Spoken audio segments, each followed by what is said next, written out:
Hello दोस्तों, आज इस वीडियो में सॉल्व करेंगे क्लास 10th के विज्ञान का राजीव प्रकाशन के अनसॉल्व पेपर का सेट 5 2025 सेट नंबर 824 CN। सबसे पहले खंड अ में बहुविकल्पीय प्रश्न उपभाग 1 में फिजिक्स का क्वेश्चन है।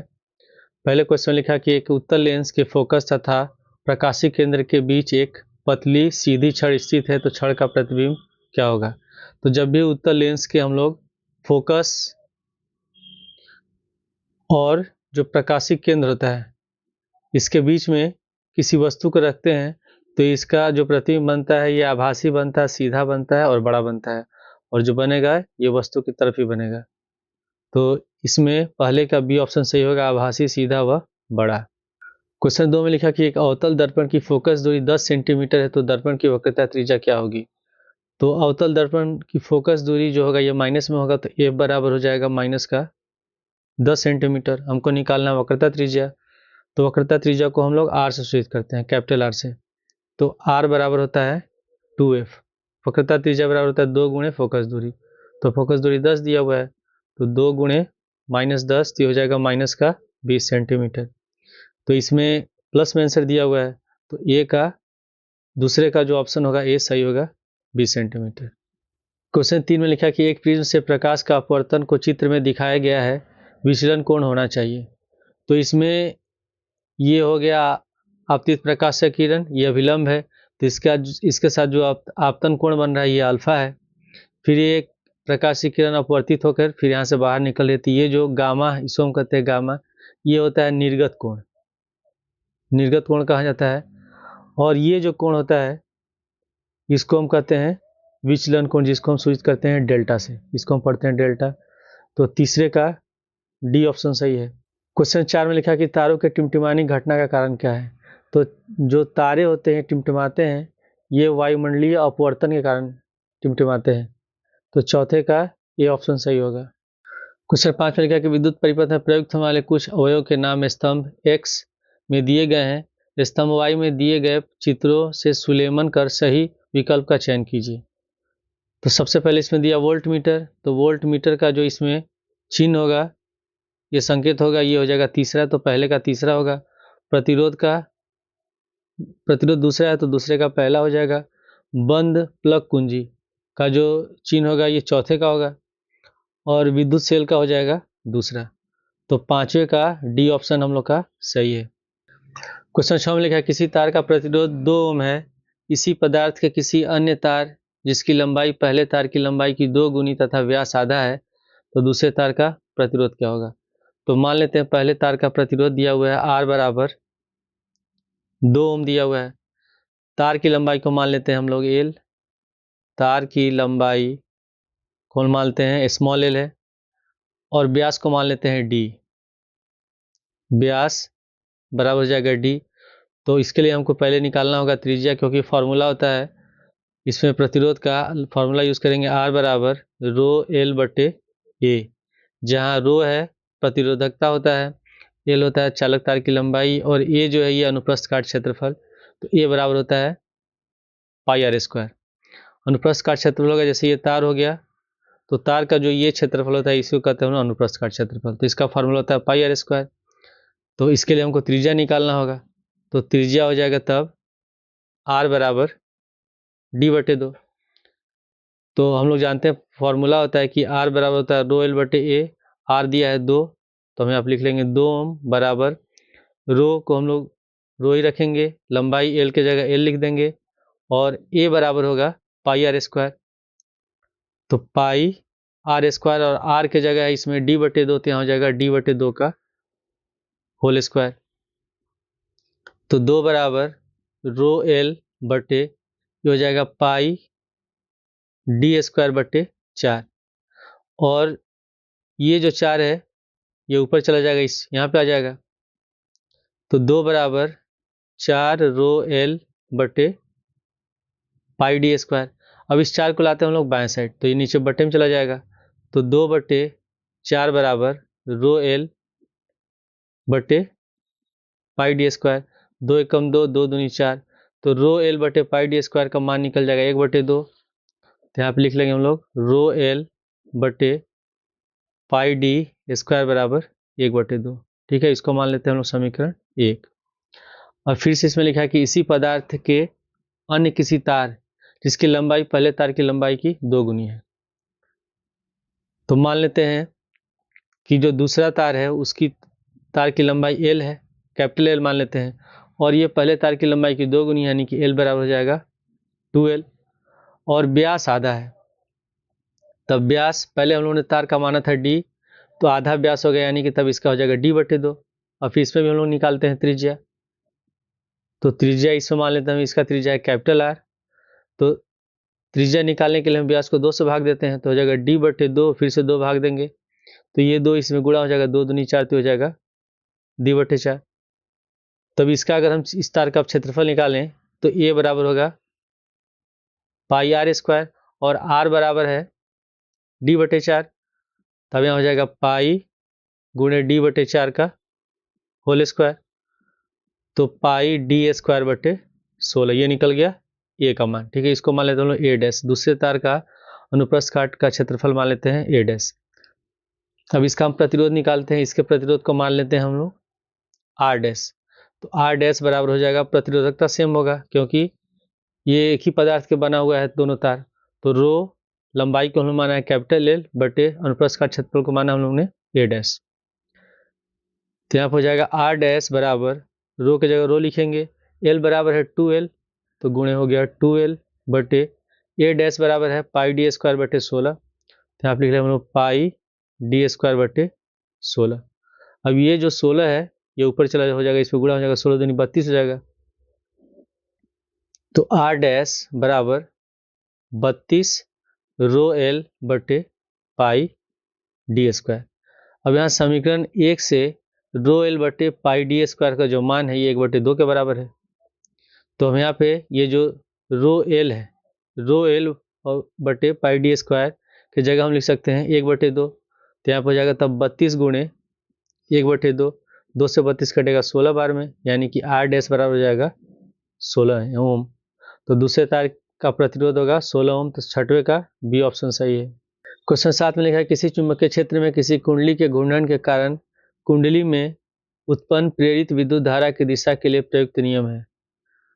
तो किसी कुंडली के घूर्णन के कारण कुंडली में जो उत्पन्न प्रेरित धारा विद्युत धारा की दिशा का जो नियम होता है वो होता है फ्लेमिंग के दाएं हाथ का नियम।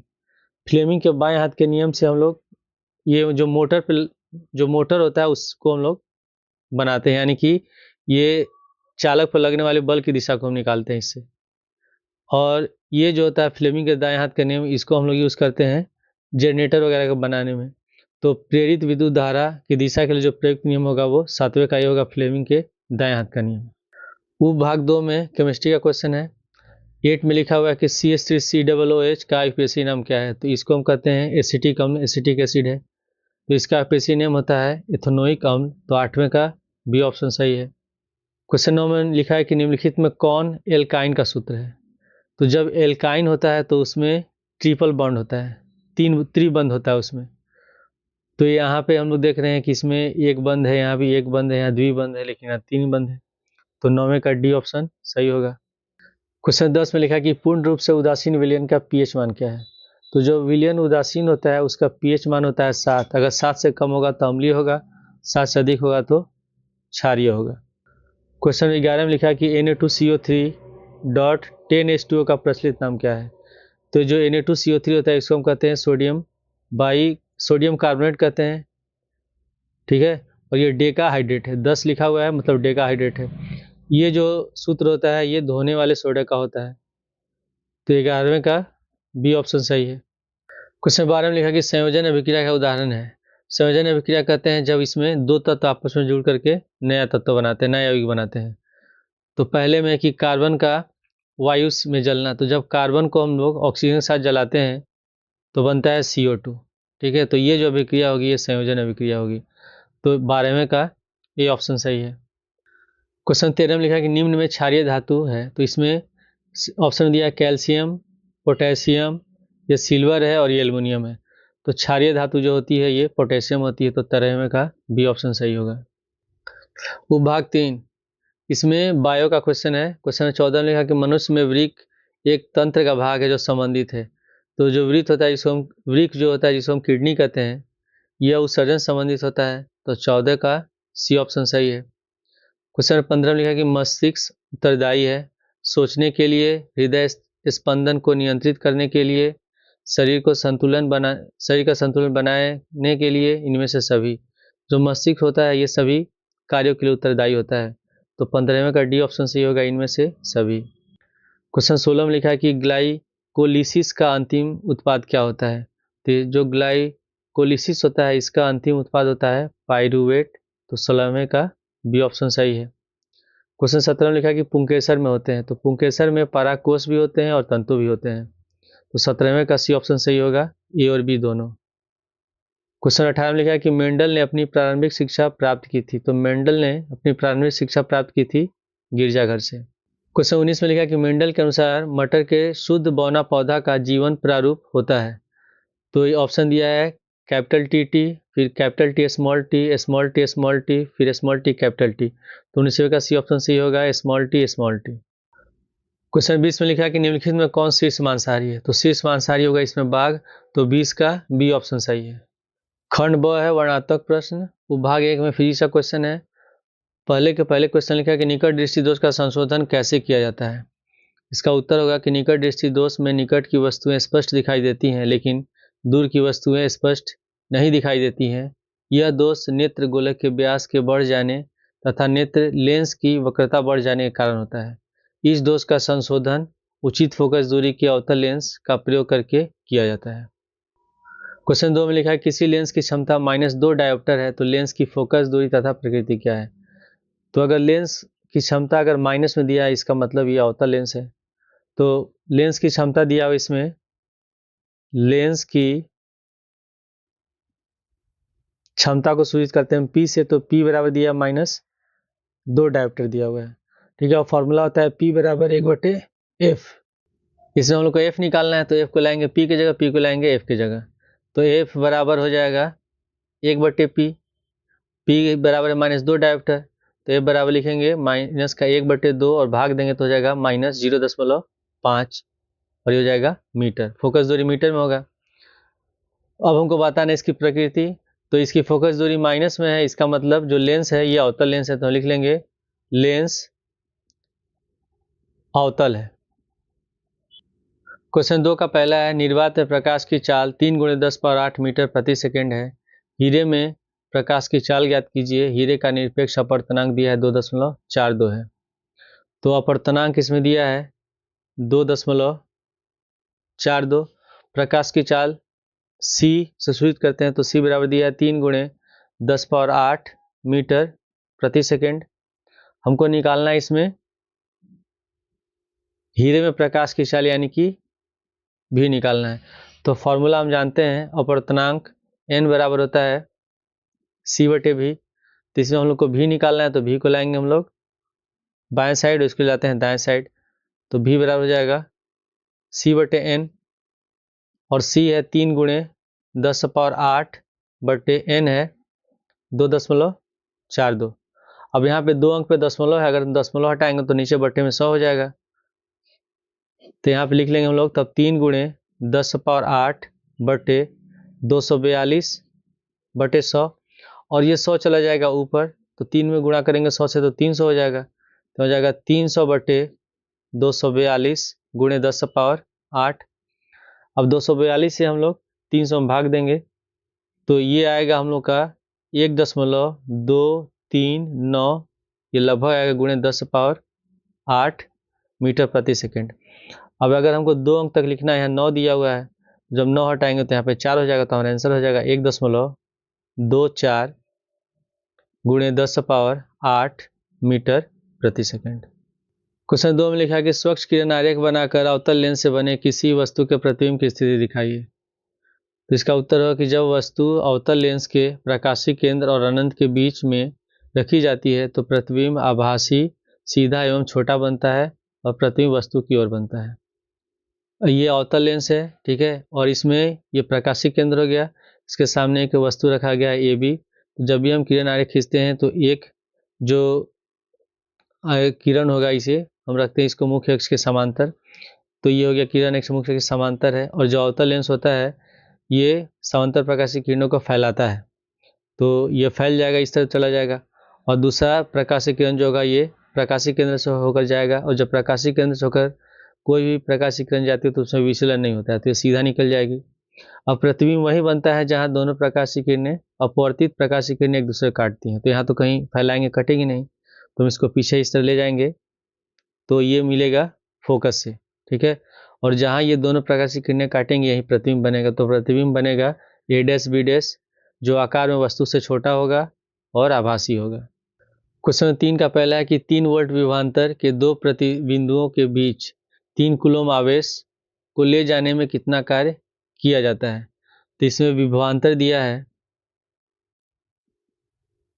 विभवांतर V बराबर 3 वोल्ट है, और आवेश दिया हुआ है,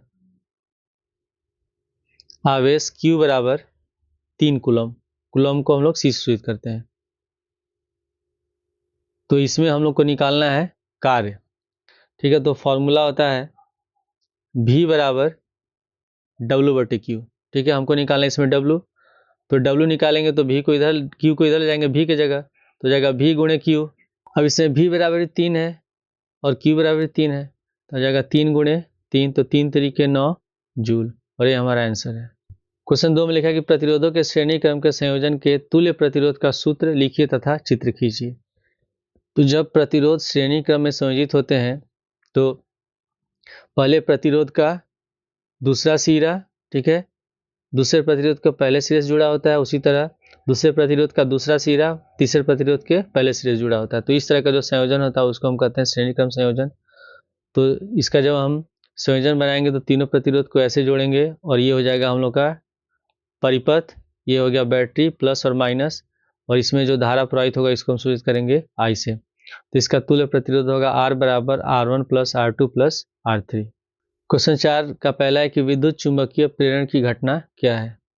उत्तर, जब किसी तार की कुंडली से गुजरने वाली चुंबकीय फ्लक्स में परिवर्तन होता है तो कुंडली में प्रेरित विद्युत वाहक बल उत्पन्न हो जाता है, इस घटना को विद्युत चुंबकीय प्रेरण कहते हैं। क्वेश्चन 2 में लिखा कि चुंबकीय क्षेत्र रेखाओं से क्या तात्पर्य है, इनके किन्हीं दो गुणों को व्यक्त कीजिए। उत्तर है, चुंबकीय क्षेत्र रेखाएं ऐसी काल्पनिक रेखाएं होती हैं जो चुंबक के उत्तरी ध्रुव से निकलकर दक्षिणी ध्रुव की ओर जाती हैं। इनके दो गुण निम्नलिखित हैं। पहला है कि ये कभी एक दूसरे को नहीं काटती हैं, और बी में है कि ये चुंबकीय रेखाएं बंद वक्र बनाती हैं। उपभाग 2 में केमिस्ट्री का क्वेश्चन है। पहला क्वेश्चन है, कार्बनिक यौगिकों में ऑक्सीकरण तथा प्रतिस्थापन अभिक्रिया को उदाहरण द्वारा समझाइए। उत्तर है, सबसे पहले ऑक्सीकरण अभिक्रिया ऐसी अभिक्रिया जिसमें कार्बनिक यौगिकों में ऑक्सीजन जुड़ता है या ऑक्सीजन घटता है, ऑक्सीकरण अभिक्रिया कहलाती है। जैसे मीथेन है CH4, जब ऑक्सीजन साथ अभिक्रिया कराते हैं तो बनता है कार्बन डाइऑक्साइड, जल और ऊष्मा उत्पन्न होती है। उसके बाद है प्रतिस्थापन अभिक्रिया, ऐसी अभिक्रिया जिसमें एक अणु के एक परमाणु या परमाणुओं के समूह को दूसरे परमाणु या परमाणुओं के समूह द्वारा प्रतिस्थापित किया जाता है, प्रतिस्थापन अभिक्रिया कहलाती है। जैसे मीथेन प्लस क्लोरीन, जब सूर्य के प्रकाश में इसकी अभिक्रिया कराते हैं तो बनता है chloromethane CH3Cl plus HCl hydrochloric अम्ल बनता है। क्वेश्चन 2 में लिखा कि विरंजक चूर्ण तथा बेकिंग सोडा में से प्रत्येक के निर्माण की एक विधि का रासायनिक समीकरण लिखिए। सबसे पहले विरंजक चूर्ण, शुष्क बुझे चूने पर क्लोरीन गैस प्रवाहित करने पर विरंजक चूर्ण बनता है। इसका रासायनिक समीकरण होगा COH का होल 2, जिसको कहते हैं कैल्शियम हाइड्रोक्साइड। जब इस पर क्लोरीन गैस प्रवाहित करते हैं तो बनता है विरंजक चूर्ण CaOCl2 plus H2O। Baking soda, sodium chloride के ठंडे सांद्र विलयन में अमोनिया और कार्बन डाइऑक्साइड गैस प्रवाहित करने पर बेकिंग सोडा बनता है। इसका रासायनिक समीकरण होगा NaCl plus H2O plus CO2 plus NH3। तो अभिक्रिया करके बनता है NH4Cl, इसको कहते हैं अमोनियम क्लोराइड, और NaCO3 ये होता है हम लोग का सोडियम बाइकार्बोनेट या बेकिंग सोडा। छठवें का पहला है, सक्रियता श्रेणी को समझाइए तथा दैनिक जीवन में इसके दो उपयोग लिखिए। उत्तर है, धातुओं की ऐसी सूची जिसमें धातुओं को उन्हें उनकी घटती क्रियाशीलता के आधार पर व्यवस्थित किया जाता है, सक्रियता श्रेणी कहते हैं। दैनिक जीवन में इसके दो उपयोग निम्नलिखित हैं। ये है धातु के निष्कर्षण में और दूसरा है धातु के संरक्षण में। दूसरा है एल्डिहाइड तथा कीटोन के नामकरण की आईयूपीएसी पद्धति को समझाइए। उत्तर है सबसे पहले एल्डिहाइड का कार्यात्मक समूह या कहते हैं क्रियात्मक समूह सिंगल बॉन्ड CHO होता है। आईयूपीएसी नाम लिखने के लिए एल्केन के अंत में ई हटाकर अल जोड़ते हैं, जैसे SCH है, इसका आईयूपीएसी नाम हो जाएगा मेथनल। और अंग्रेजी में ऐसे हम लिखेंगे, जब मेथिन लिखते हैं तो यहाँ ई होता है और ई हटा के वहाँ एल जोड़ देते हैं। कीटोन का क्रियात्मक समूह ये होता है double bond C double bond O होता है। आईयूपीएसी नाम लिखने के लिए एल्केन के अंत में ई हटाकर ओन जोड़ते हैं, ONE जोड़ा जाता है, जैसे CH3 CH3, इसका आईयूपीएसी नाम है प्रोपेनोन। प्रोपेन में यहाँ पे N के जगह E होगा और इसको E को हटा के यहाँ ON लिखते हैं। क्वेश्चन 7 का पहला है कार्बन की सर्वतोमुखी प्रकृति को उदाहरण द्वारा समझाइए। उत्तर है कार्बन विभिन्न प्रकार के तत्वों से अभिक्रिया करके विभिन्न प्रकार के यौगिक बनाता है तथा विभिन्न प्रकार के संरचनाएं बनाता है। यह गुण कार्बन की सर्वतोमुखी प्रकृति कहलाती है। सर्वतोमुखी प्रकृति का कारण कार्बन की चतुसंयोजकता के कारण होती है। कार्बन के 4 संयोजी इलेक्ट्रॉन होते हैं, जैसे मीथेन कार्बन और हाइड्रोजन के संयोग से बनता है। कार्बन ऑक्सीजन के साथ द्विबंध बनाकर CO2 बनाता है। दूसरा है संक्षारण के निवारण की 2 विधियां लिखिए। उत्तर है संक्षारण के निवारण की 2 विधियां निम्नलिखित हैं। पहला है पेंट या ग्रीस लगाना। तो धातु की सतह पर पेंट या ग्रीस लगाने से धातु हवा और नमी के संपर्क में नहीं आती है और तथा संक्षारित नहीं होती है। बी है गैल्वेनीकरण। लोहे को संक्षारित होने से बचाने के लिए लोहे के ऊपर जस्ते की परत चढ़ा दी जाती है। क्वेश्चन 3 में लिखा है कि मरकरी के अयस्क का नाम एवं सूत्र लिखिए तथा इससे मरकरी प्राप्त करने का रासायनिक समीकरण भी लिखिए। उत्तर है मरकरी के अयस्क का नाम सिनेबार है। इसका रासायनिक सूत्र HgS है। इससे मरकरी प्राप्त करने के लिए सिनेबार को ऑक्सीजन की उपस्थिति में गर्म किया जाता है। तो यहाँ 2Hgs ये सिनेबार है। जब इसको ऑक्सीजन की उपस्थिति में गर्म करते हैं तो बनता है 2Hg mercury plus 2H2O sulphur dioxide gas. Question 7 का अथवा पहले क्वेश्चन लिखा है समझाते श्रेणी को एल्कोहल तथा एल्डिहाइड के उदाहरण देते हुए समझाइए। उत्तर है कार्बनिक यौगिकों का ऐसा समूह जिसमें सभी सदस्यों के रासायनिक गुण समान तथा सामान्य सूत्र एक समान होता है। इसमें 2 क्रमागत सदस्यों के बीच CH2 का अंतर होता है। सबसे पहले एल्कोहल श्रेणी, इस श्रेणी के यौगिक मेथनॉल और एथेनॉल है और इसका क्रियात्मक समूह OH है और इसमें जो अंतर है ये दोनों में CH2 का अंतर है। उसी तरह एल्डिहाइड श्रेणी, इस श्रेणी के यौगिक मेथेनॉल CHO और एथेनॉल है CH3CHO और इसका क्रियात्मक समूह होता है CHO। तो इसमें भी जो अंतर होगा ये CH2 का अंतर होगा। दूसरा है मिसेल क्या है, इसका दैनिक जीवन में उपयोग लिखिए। उत्तर है साबुन के अणु जल में इस प्रकार व्यवस्थित होते हैं कि इनका आयनिक सिरा जल के अंदर होता है जबकि दूसरा सिरा जल के बाहर होता है। जल के अंदर अणुओं का एक बड़ा गुच्छा बन जाता है जिसमें जल विरागी पूंछ गुच्छे के आंतरिक हिस्से में होता है जबकि आयनिक सिरा गुच्छे की सतह पर होता है। इस संरचना को मिसेल कहते हैं। इसका दैनिक जीवन में उपयोग निम्नलिखित है। ये में है कपड़ों से तेल और गंदगी हटाने में, दूसरा है पायस के निर्माण में। क्वेश्चन 3 में लिखा है धातु तथा अधातु के गुणों को लिखिए। उत्तर है सबसे पहले धातु सामान्यतः कठोर, आघातवर्ध्य, तन्य, चमकदार एवं विद्युत के सुचालक होते हैं। इनका गलनांक तथा क्वथनांक उच्च होता है। उसके बाद है अधातु के गुण। अधातु भंगुर होती है, यह ऊष्मा तथा विद्युत की कुचालक होती है। इनका गलनांक तथा क्वथनांक निम्न होता है यानी कि कम होता है।